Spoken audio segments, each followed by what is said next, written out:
Boa noite. Você acompanha agora o que é destaque em Minas nesta terça-feira. O adeus a Ricardo Boechat. Em Belo Horizonte, admiradores aplaudem nosso colega aqui na porta da emissora.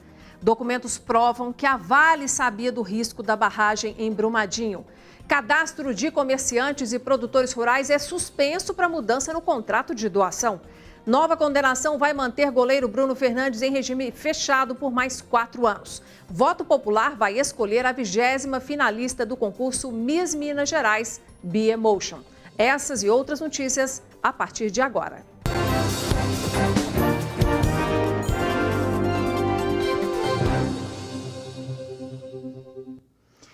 Hoje foi o dia de milhares de brasileiros dizerem adeus a Ricardo Boechat, um dos maiores e mais importantes nomes do jornalismo nacional. Boechat era admirado lá fora e aqui dentro. Conquistou o título de ícone da nossa equipe. Depois que ele veio para cá há 13 anos, passamos a ser conhecidos como a TV do Boechat. Quem não começava o dia assim, ligado na Band News FM, indo para o trabalho, ouvindo Boechat. Toca o barco, Barão. Pois é, agora a gente vai continuar tocando o barco, mas sem o capitão. Não, é uma tristeza, né? Porque ele era uma pessoa maravilhosa, né? Ele defendia muito a classe mais humilde, as pessoas que mais sofriam. Não foi uma perda da Bandeirantes, não foi a perda do sistema Bandeirantes. Foi a perda do jornalismo brasileiro e ficou representado pelos outros veículos. Em quase 50 anos de carreira, Ricardo Boechat colecionou fãs e admiradores, além de prêmios. Ele era recordista do Comunix, maior premiação do jornalismo brasileiro. Boechat também foi o único a vencer em 3 categorias diferentes: âncora de rádio, colunista de notícias e âncora de TV. No início da tarde de ontem, tudo isso ficou definitivamente na história. Queria informar os senhores que o maior âncora da televisão brasileira, o Ricardo Boechat, morreu hoje num acidente de helicóptero no Rodoanel aqui em São Paulo. Quem conviveu, mesmo que pouco, com Ricardo Eugênio Boechat, pôde comprovar tudo aquilo que era visto pela TV e ouvido pelo rádio. Boechat era aquele mesmo, do mesmo jeito dentro e fora do ar. Mais que um jornalista incrível de uma mente brilhante. Um ser humano espetacular. Todos nós temos ídolos, né? No esporte. Quantas vezes você não se pegou discutindo quem é melhor, Messi ou Cristiano Ronaldo? Romário ou Ronaldo?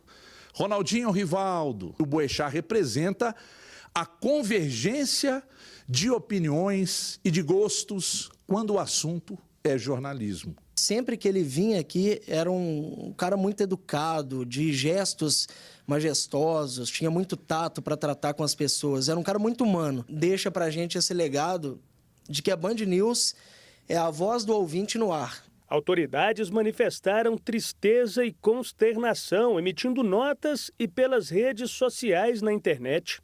Em Minas, ele se dizia torcedor do América, clube do qual se tornou sócio-torcedor em uma de suas vindas a Belo Horizonte em 2015.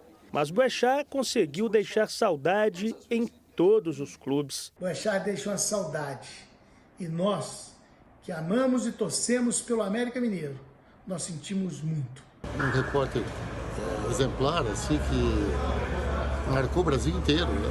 Então, um cara de uma categoria também de primeiro nível. O Brasil perde um de seus expoentes, né? Um dos maiores jornalistas do nosso país, né? Que Deus possa confortar os familiares, os colegas de trabalho, né? Que Deus abençoe a cada um nesse momento tão triste.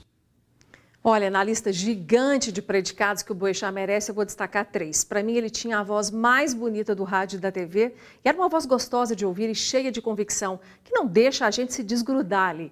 E o domínio que ele tinha do português. Improvisando ali no ar, ele tinha uma competência absurda para construir frases corretas e de impacto.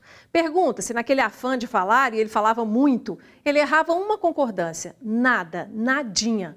E para mim, a fina flor, que era o maior talento do Boechat, era a capacidade de transformar um indício de fato, meia informação que fosse, em uma análise contundente que antevia até mesmo a consequência desses fatos. E fazia tudo isso de um jeito que qualquer pessoa entendia. Ricardo Boechat vai fazer muita falta para nós e, com certeza, para vocês também.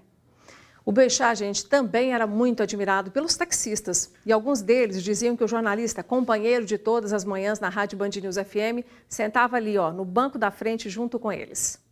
Hoje, os motoristas aqui da capital fizeram uma homenagem ao nosso âncora. Eles vieram em carreata até a sede da Band Minas, onde estacionaram os carros e promoveram uma salva de palmas para o nosso jornalista.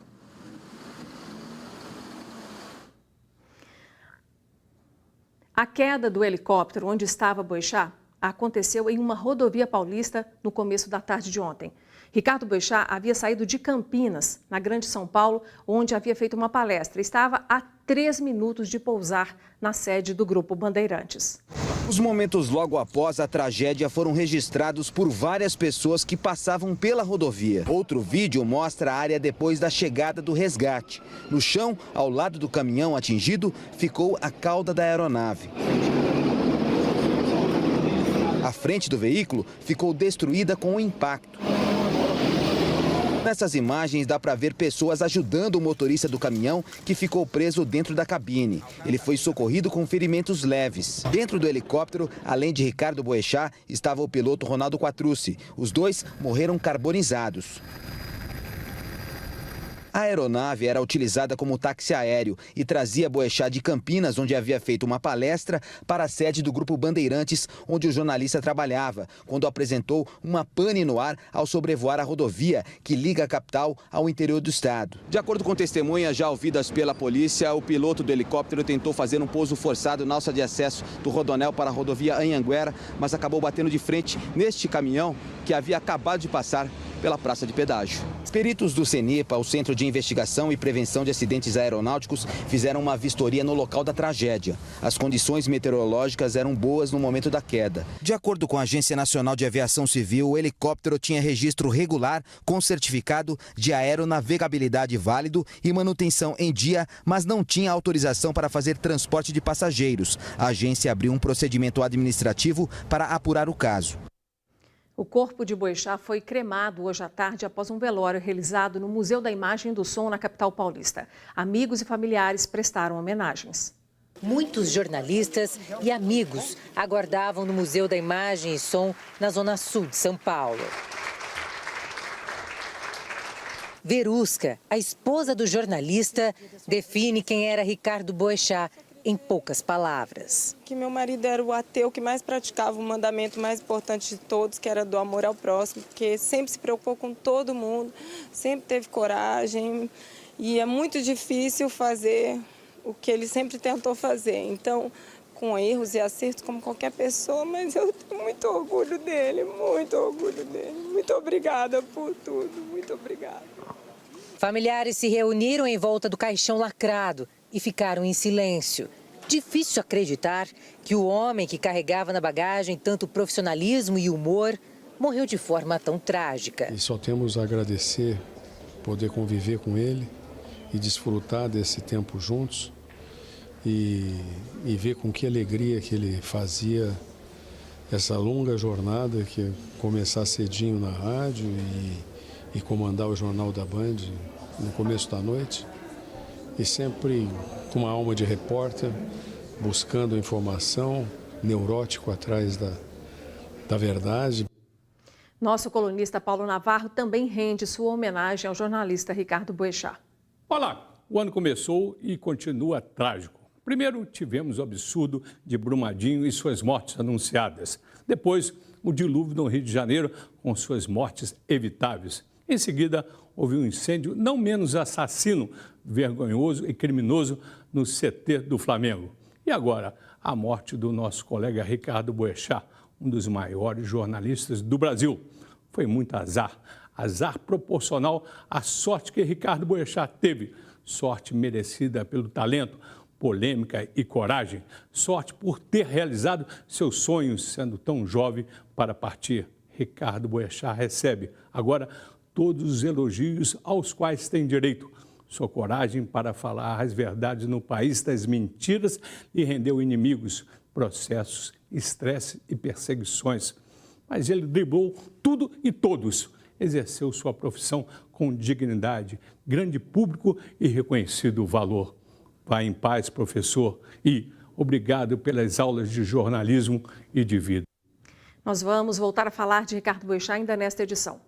E documentos apresentados, agora falando aí da tragédia na barragem em Brumadinho, documentos apresentados pelo Ministério Público, gente, comprovam que desde o ano passado, a Vale já sabia que a barragem da mina do Córrego do Feijão tinha 2 vezes mais chances de se romper do que o nível máximo tolerado pela política de segurança da própria empresa. A barragem estava dentro de uma zona de atenção com severo risco de rompimento.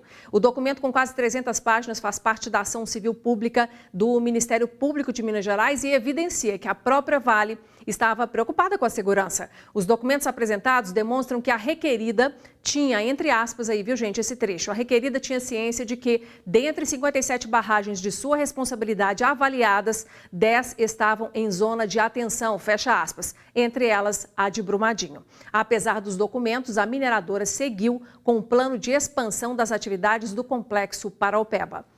E as buscas por vítimas da tragédia entraram no 19º dia. 165 mortes foram confirmadas até agora.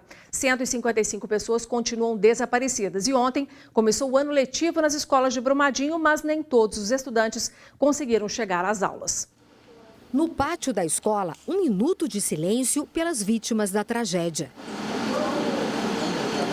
Não existe na escola aluno que não tenha parente, que tem um parente muito próximo ou um amigo muito próximo que perdeu na tragédia. Com uma semana de atraso, quase 1.400 alunos de 3 escolas estaduais puderam ir à escola em Brumadinho. Mesmo que a gente não conheça todo mundo que estava lá, mas tem muita família e a escola vai ficar bem triste. É bem pesado, né? Porque Brumadinho era bem alegre, né? Agora Brumadinho está apagado desde a hora que todo mundo acorda, estava dormindo, todo mundo triste, né, com esse acontecimento. Mas quem estuda do outro lado do Córrego do Feijão, como as irmãs Mariana e Maria Alice, ainda vai ter que esperar a retirada da lama que bloqueia as estradas. Está impedido, onde as passar não pode passar. Aí vamos ver como eu faço com elas, né, para poder estudar. Os moradores também enfrentam problemas com a falta de vacina nos postos de saúde. Hoje não havia nenhuma dose de febre amarela e hepatite A.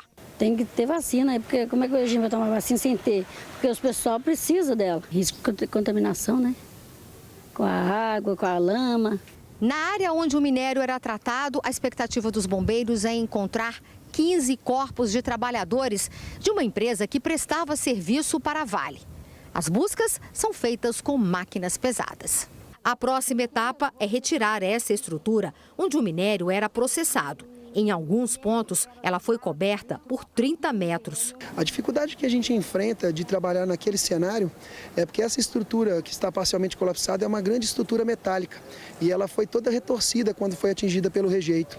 E para a gente fazer a retirada dessa estrutura, ela tem que ser feita de cima para baixo com equipamentos de corte e içamento, porque qualquer corte que a gente faça na base dessa estrutura torna ela instável. Na área do Remanso, perto do Parque da Cachoeira, vai ser preciso drenar a água do local para que as buscas sejam retomadas. Segundo os bombeiros, pode haver 20 corpos no local. Por onde a lama passou, ela deixou um rastro de destruição. Arrancou árvores, arrastou pneus. Isso aqui é o que sobrou de um caminhão. E aqui na frente, mais pneus. E esse monte de ferro retorcido que parece ser de um container. É nesse cenário que os bombeiros fazem as buscas. A Polícia Civil já ouviu 8 sobreviventes da tragédia, todos funcionários da Vale e parentes de vítimas. Eles afirmaram que o alarme não disparou quando a barragem se rompeu. Essa semana, documentos como licenças, projetos e auditorias sobre a estabilidade da barragem vão começar a ser analisados pelos peritos do Instituto de Criminalística. A lama já percorreu cerca de 120 quilômetros de distância no rio Paraopeba. 3 contenções foram colocadas no leito do rio para minimizar o avanço dos rejeitos. O cadastro de produtores rurais e de comerciantes instalados naquela área atingida pela lama em Brumadinho foi suspenso pela Vale a pedido da Defensoria Pública. Apenas quem teve casa atingida já está se inscrevendo para ter direito à doação de R$50 mil.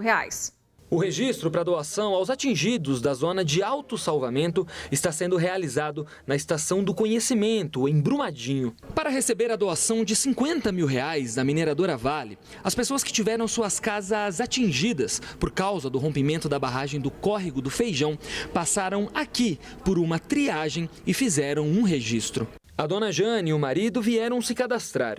A casa deles foi destruída pela lama. Apesar da doação que devem receber da mineradora Vale, eles estão decididos a mudar de cidade. Tem medo, eu tenho receio, né? Por mais que eles falem que tem segurança e tudo, eu penso na outra barragem que tem, né? Que tem mais uma lá, está controlada, mas quem viu a morte de perto é difícil se acreditar. O seu Elias ainda não teve a garantia de que vai receber o dinheiro. Ele tem uma casa que ficou parcialmente destruída.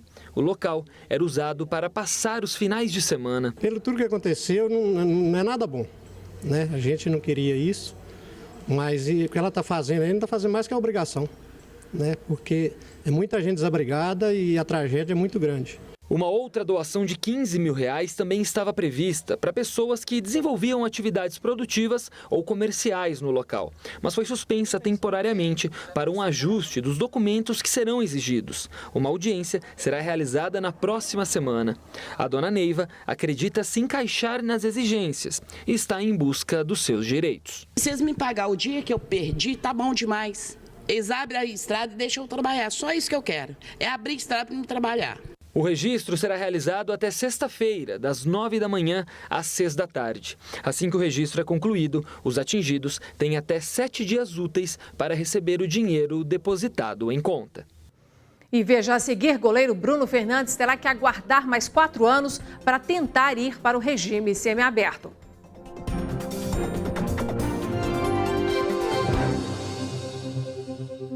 O governador de São Paulo, João Dória, do PSDB, esteve hoje em Belo Horizonte participando do Conexão Empresarial e comentou sobre o pedido feito ao Supremo Tribunal Federal por sete governos estaduais, entre eles o de Minas, que querem reduzir carga horária e salário de servidores para cortar custos.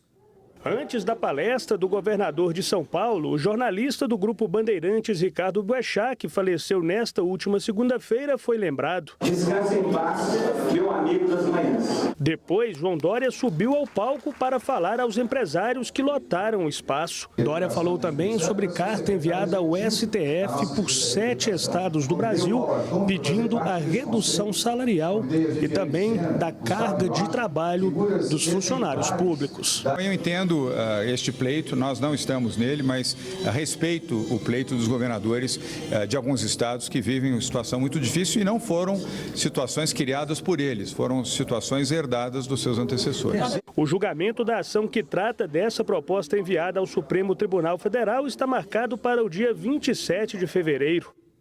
O goleiro Bruno Fernandes recebeu nova punição e dessa vez por uma falta grave e só deve ter direito de ir para o regime semiaberto daqui a 4 anos. Bruno foi considerado culpado em um processo que analisava uma denúncia de que ele havia tido um encontro com mulheres em um bar da cidade. Bruno Fernandes foi preso em 2010 pelo homicídio triplamente qualificado de Elisa Samúdio e por sequestro e cárcere privado do filho Bruninho.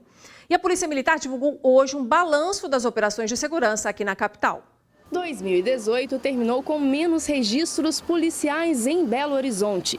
Em dezembro, houve uma queda de 49% nos roubos e de 15% nos furtos a estabelecimentos comerciais, se comparado ao mesmo período de 2017. A quantidade de casas roubadas ou furtadas também diminuiu na capital. A ajuda da comunidade é sempre muito bem-vinda. Diante da presença de qualquer pessoa diferente, com comportamento diferenciado, suspeito, um veículo que passa, que repassa várias vezes observando as casas, o comércio, a Polícia Militar ser acionada de imediato auxilia e potencializa a nossa antecipação para resolver esse problema e fazer a abordagem desse suspeito. Se por um lado o número de roubos e furtos diminuiu aqui na capital em dezembro de 2018 e janeiro de 2019, o número de apreensões aumentou no mesmo período. Só no início deste ano, 3.720 pessoas foram apreendidas. Destas, 154 já tinham passagem pela polícia.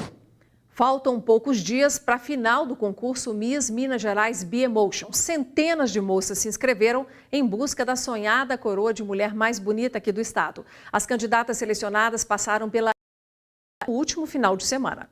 As moças chegaram cedo para a seletiva, acompanhadas de familiares. O saguão ficou lotado de beldades que fizeram muitas selfies. O evento foi realizado na Academia Smart Fit do BH Shopping.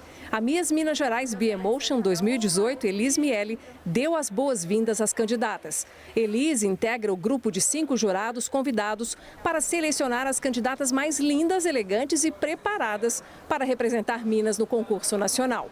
A responsabilidade da escolha no desfile de traje de banho foi dividida com o gerente de marketing do BH Shopping, Renato Tavares, a digital influencer Débora Zandona, o personal hair Fabrício Luiz e o estilista Alexandre Dutra. Além de desfilar de biquíni, as 36 representantes de várias cidades mineiras responderam a perguntas dos jurados. Nesta etapa foram selecionadas 19 candidatas. A 20ª vaga será decidida no voto popular até sexta-feira. Você pode acessar o Instagram do concurso e deixar o seu voto. Anote aí, Miss Minas Gerais B-Emotion. Repetindo, Miss Minas Gerais B-Emotion. A mais bela mulher de Minas Gerais será anunciada no domingo no Hotel Ouro Minas, aqui em Belo Horizonte. E na segunda, vamos apresentá-la a você. Vote lá no Instagram, aguarde e torça. Bom, e agora a gente traz mais uma informação para vocês. Vamos falar agora de esporte. O jogo entre Atlético e Danúbio pela Libertadores já começou aí, na verdade, em instantes aí o jogo já deve dar aquela disparada e o Galo, gente, entra em campo com vantagem sobre o time uruguaio por causa do empate no primeiro jogo realizado em Montevidéu. Amanhã, claro, você confere o resultado e os gols da partida aqui com a gente. E veja a seguir a despedida dos mineiros ao âncora da Band, Ricardo Boechat.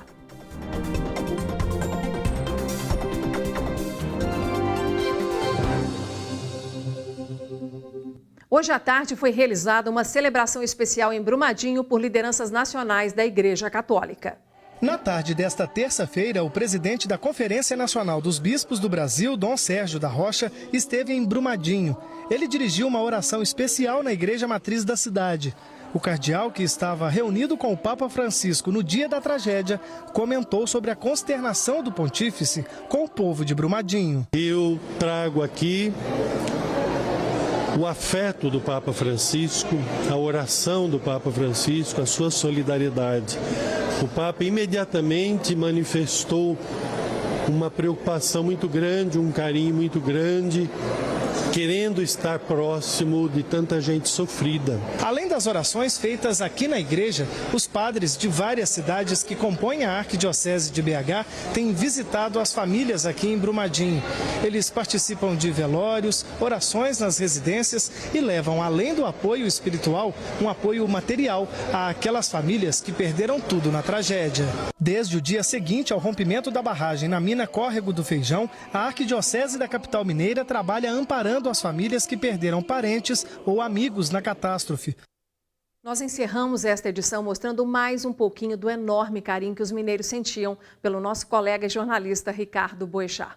Sempre que Boechat estava em público, era cercado por admiradores. O que ele fazia de melhor era transformar em análise e crítica as broncas que tiravam o sono dos ouvintes e dos telespectadores. Mas, como ele mesmo dizia, era o contato direto com as pessoas que fortalecia a sua veia jornalística. Eu sou macaco velho, tenho já 45 anos de estrada nessa profissão. É um dos momentos mais emocionantes da minha vida. O jeito autêntico com o qual Ricardo Boechat reagia aos fatos inspirava seus admiradores. Neste evento, organizado pela Band News BH no aniversário de 10 anos da emissora, Boechat foi o cupido deste pedido de casamento, feito ao vivo, bem ao estilo Boechat de ser, sem papas na língua. E aí, o que você tem a dizer? Aceita? Sim.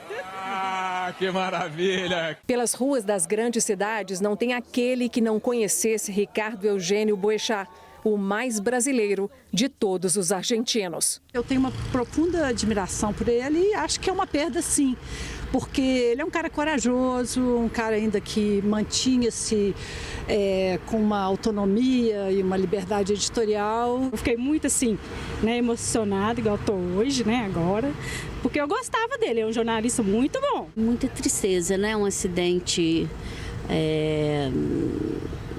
assim, inesperado e meio chocante, né? Eu sempre gostei do jeito dele, franco de ser, de falar a verdade, ele parecia ser muito autêntico. O Boechat tinha uma postura crítica e uma pessoa muito inteligente, com a visão muito aguda dos fatos, e acho que toda essa perda vai ser muito significativa para o jornalismo brasileiro. Esta ouvinte traduziu o sentimento dos admiradores de Ricardo Boechat espalhados por todo o país. Ele fala que, na verdade, todos os brasileiros têm vontade de falar e ele fala por nós, a verdade é essa.